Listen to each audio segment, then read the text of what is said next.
दोस्तों आज हम बात करने वाले हैं इंडियन पॉलिटिकल सिस्टम के दो सबसे महत्वपूर्ण पॉलिटिकल इंस्टीट्यूशंस के बारे में, लोकसभा और राज्यसभा। 15 अगस्त 1947 को जब हमारा देश इंडिपेंडेंस ऑफ इंडिया एक्ट के तहत आज़ाद हुआ, तब हमारे देश के तत्कालीन प्रधानमंत्री जवाहरलाल नेहरू ने ट्रिस्ट विद डेस्टिनी नाम का वर्ल्ड फेमस स्पीच दिया। इस स्पीच में आज़ाद भारत को लेकर एक सपना था, जिसके तहत भारत को एक प्रोग्रेसिव और डेमोक्रेटिक राष्ट्र बनाकर फ्रीडम और प्रॉस्पेरिटी को भारत के हर एक इंसान तक पहुंचाना था। इस सपने के लिए ही बाद में कुछ सोशल, इकोनॉमिक और पॉलिटिकल इंस्टीट्यूशंस या संस्थानों का निर्माण हुआ, जो ये इंश्योर करने वाले थे कि every man and women in India enjoys justice and fullness of life. इनमें शायद सबसे इंपॉर्टेंट इंस्टीट्यूशन हमारी पार्लियामेंट है, जहां पर भारत के लोग द्वारा चुने गए रिप्रेजेंटेटिव्स हमारे देश की राज्य व्यवस्था या पॉलिटिकल सिस्टम को चलाते हैं और उससे एक डेमोक्रेटिक सिस्टम बनाते हैं। लेकिन कई दफ़ा आपके दिमाग में ये सवाल आते होंगे कि ये राज्यसभा और लोकसभा को अलग अलग बनाने का मतलब क्या है और इनमें अंतर क्या है। ये सवाल भी ज़रूर उठता होगा कि क्यों हमने सिर्फ एक ही असेंबली से काम नहीं चलाया, जब ये दो असेंबलीज डिसीजन मेकिंग प्रोसेस को काफ़ी लंबा और स्लो कर देती हैं। केवल एक असेंबली होती तो शायद पब्लिक मनी में भी कुछ बचत हो जाती, क्योंकि 2012 में पार्लियामेंट्री अफेयर्स मिनिस्टर ने ये क्लेम किया था कि पर मिनट असेंबली कंडक्ट करने के लिए 2.5 लाख रुपए स्पेंड होते हैं। आज हम इन सवालों को एड्रेस करने की कोशिश करेंगे और समझेंगे कि लोकसभा और राज्यसभा में क्या सिमिलैरिटीज और क्या डिफरेंसेस हैं। हम ये भी जानेंगे कि दो अलग अलग असेंबलीज के पीछे के लॉजिक्स क्या हैं और कैसे इनका अलग एग्जिस्टेंस हमारे पॉलिटिकल सिस्टम के लिए बेहद जरूरी है। दोस्तों, लोकसभा और राज्यसभा के रिलेशंस को समझे, ये जरूरी है कि हम इंडियन पॉलिटिकल सिस्टम की वो बातें जान लें जो लोकसभा और राज्यसभा के रिलेशंस में क्लैरिटी के लिए सबसे इंपॉर्टेंट है।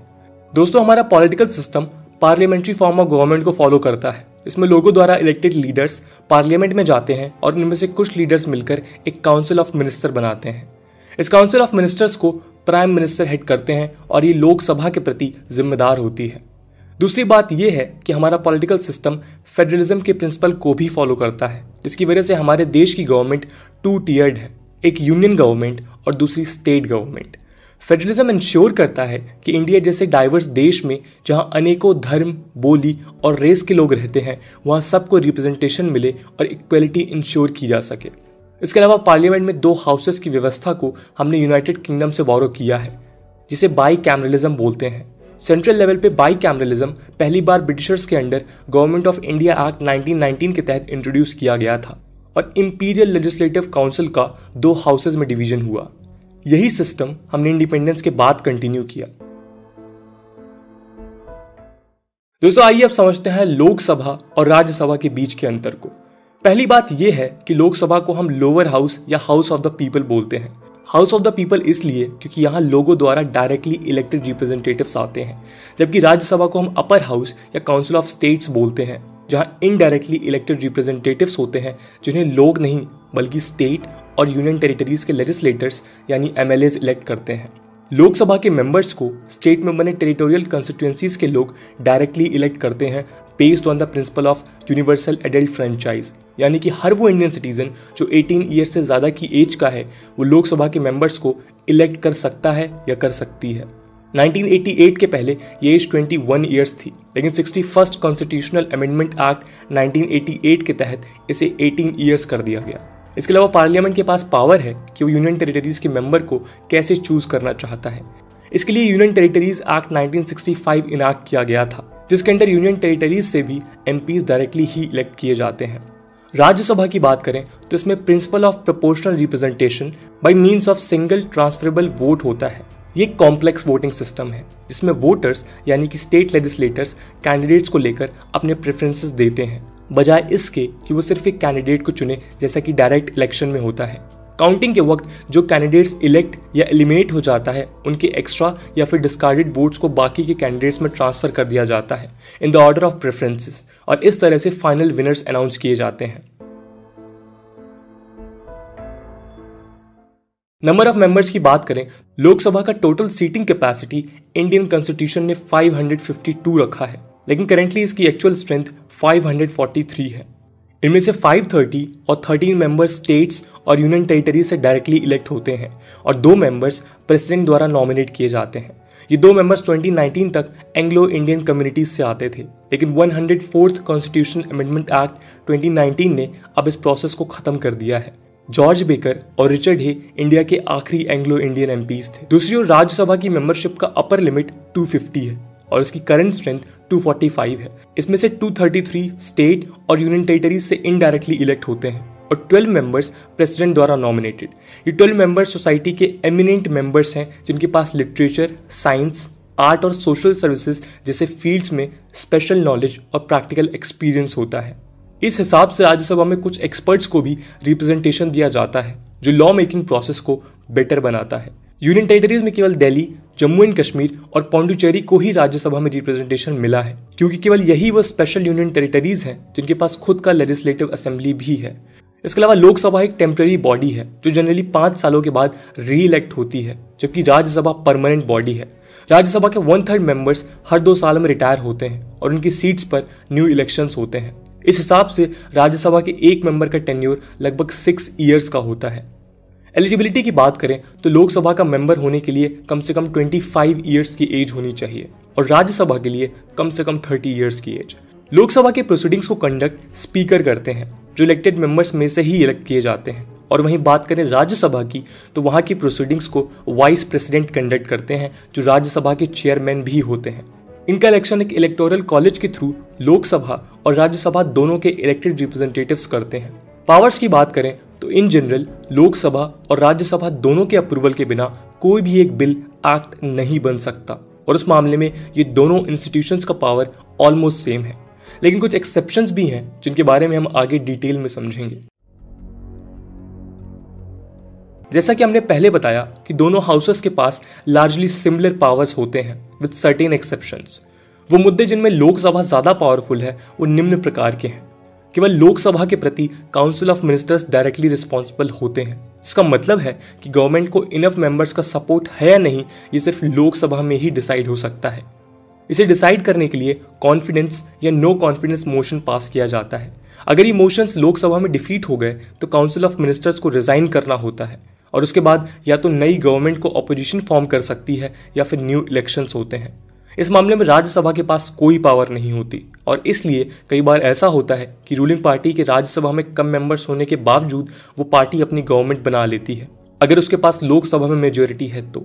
इसके अलावा पार्लियामेंट्री रूल्स के बेसिस पर केवल लोकसभा गवर्नमेंट के खिलाफ सेंसर मोशन, एडजमेंट मोशन और कट मोशंस पास कर सकती है। अगर ये मोशंस पास हो गए तो गवर्नमेंट को रिजाइन करना पड़ता है। राज्यसभा की पावर यहाँ केवल काउंसिल ऑफ मिनिस्टर से सवाल पूछने और क्रिटिसिज्म करने तक लिमिटेड है। इसके अलावा केवल लोकसभा के पास फाइनेंशियल मैटर्स में भी ज्यादा पावर है क्योंकि केवल लोकसभा ही मनी बिल पर फाइनल डिसीजन ले सकती है। इस मामले में राज्यसभा केवल डिस्कशंस और चेंजेस रिकमेंडेड करती है, लेकिन फाइनल डिसीजन हमेशा लोकसभा से ही पास होता है। इंडियन कॉन्स्टिट्यूशन के आर्टिकल 110 और 110(1) के अंडर मनी बिल और फाइनेंशियल बिल्स केवल लोकसभा में इंट्रोड्यूस किए जा सकते हैं, राज्यसभा में नहीं। लोकसभा में इन बिल्स पर डिस्कशन और वोटिंग के बाद ही वो राज्यसभा में डिस्कशन के लिए भेजे जाते हैं, लेकिन उसमें चेंजेस की अथॉरिटी उसके पास नहीं होती। आर्टिकल 112 के तहत इंट्रोड्यूस किए जाने वाले एनुअल फाइनेंशियल स्टेटमेंट यानी कि बजट भी एक प्रकार का मनी बिल है और इसलिए इस बिल पर भी फाइनल डिसीजन लोकसभा का ही होता है। इसके अलावा कौन सा बिल मनी बिल है और कौन सा बिल नहीं, यह हमेशा एक कंटेंशियस इशू रहता है क्योंकि इस पर डिसीजन की फाइनल अथॉरिटी लोकसभा के स्पीकर के पास होती है जो जनरली रूलिंग पार्टी से होते हैं। लेकिन इस मामले में सेपरेशन ऑफ पावर्स के प्रिंसिपल के आधार पर इवन कोर्ट्स भी इंटरफेयर नहीं कर सकते। लेकिन ये बात नोट करने वाली है कि आर्टिकल 110(1) के तहत इंट्रोड्यूस फाइनेंशियल बिल से रिलेटेड वोटिंग की पावर दोनों हाउसेस के पास है।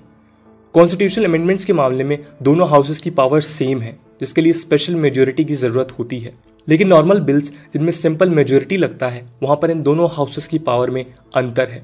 अगर किसी bill other than constitutional amendment bill को लेकर दोनों हाउसेस में कंसेंसस नहीं है तो प्रेसिडेंट ज्वाइंट सिटिंग कंडक्ट कर सकते हैं।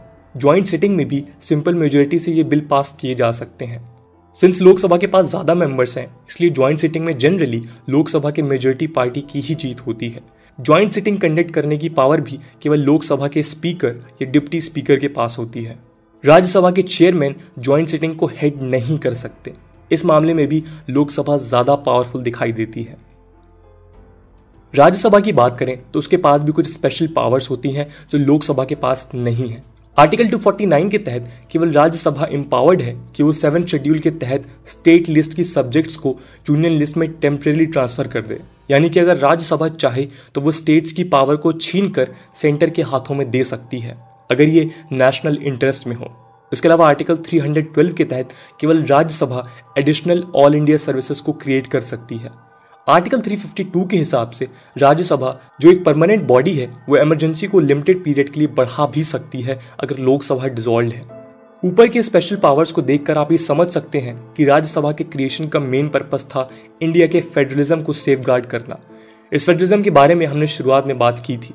हमारे नेशन के फाउंडिंग फादर्स को ये डर था कि कहीं यूनियन गवर्नमेंट स्टेट्स की पावर्स को असर्प न कर लें, और इसलिए ही इस राज्यसभा का क्रिएशन किया गया, जिसके हिसाब से केवल राज्यसभा ही ये डिसाइड कर सकती है कि स्टेट लिस्ट के मैटर्स को यूनियन के डोमेन में रखा जाए या नहीं। अब आप ये सोच रहे होंगे कि अगर फाउंडिंग फादर्स का कंसर्न ये था तो फिर उन्होंने स्टेट लिस्ट को परमानेंटली नॉन ट्रांसफरेबल क्यों नहीं बना दिया। इसका जवाब ये है कि इंडिया एक यूनिक देश है जहाँ ह्यूज डाइवर्सिटी, रीजनलिज्म एक्सेट्रा है, जिसकी वजह से देश की इंटेग्रिटी को खतरा हो सकता है।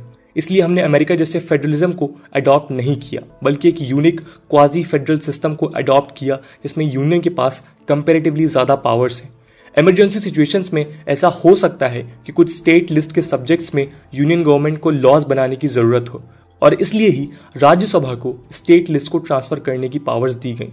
इसके अलावा राज्यसभा ये भी इंश्योर करता है कि कोई भी लॉ या बिल जल्दबाजी में पास ना किया जाए, और स्टेट्स जहां के लेजिस्लेटर राज्यसभा के मेंबर्स को इलेक्ट करते हैं उनका भी कंसेंट इन बिल्स में हो।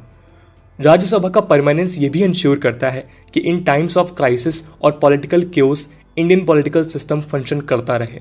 फॉर एग्जाम्पल, अगर इलेक्शंस में किसी भी पार्टी को मेजोरिटी ना मिले और कोई भी फैक्शन गवर्नमेंट बनाने को लेकर कंसेंसस स्टैब्लिश ना कर पाए तो उस सिचुएशन में देश को अराजकता से बचाया जा सके।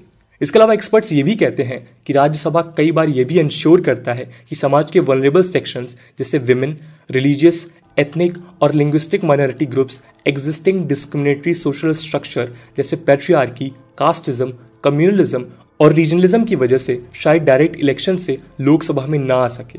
इसलिए इनडायरेक्ट इलेक्शंस के थ्रू उन्हें राज्यसभा में रिप्रेजेंटेशन मिलता है और उनके कंसर्न्स भी डिसीजन मेकर्स तक पहुंचते हैं। इस हिसाब से राज्यसभा हमें मेजोरिटेरियनिज्म से बचने में भी हेल्प करती है। तो दोस्तों, ये था राज्यसभा और लोकसभा में अंतर। हम आशा करते हैं कि अब आपको राज्यसभा और लोकसभा के फंक्शंस और इनकी रिस्पॉन्सिबिलिटीज में बेसिक डिफरेंस की जानकारी हो गई होगी। दोस्तों, आज की वीडियो के लिए इतना ही। आई होप आपको वीडियो पसंद आई होगी, और अगर पसंद आई है तो शेयर करना ना भूलें। हम मिलते हैं अगली वीडियो में, तब तक के लिए जय हिंद, जय भारत।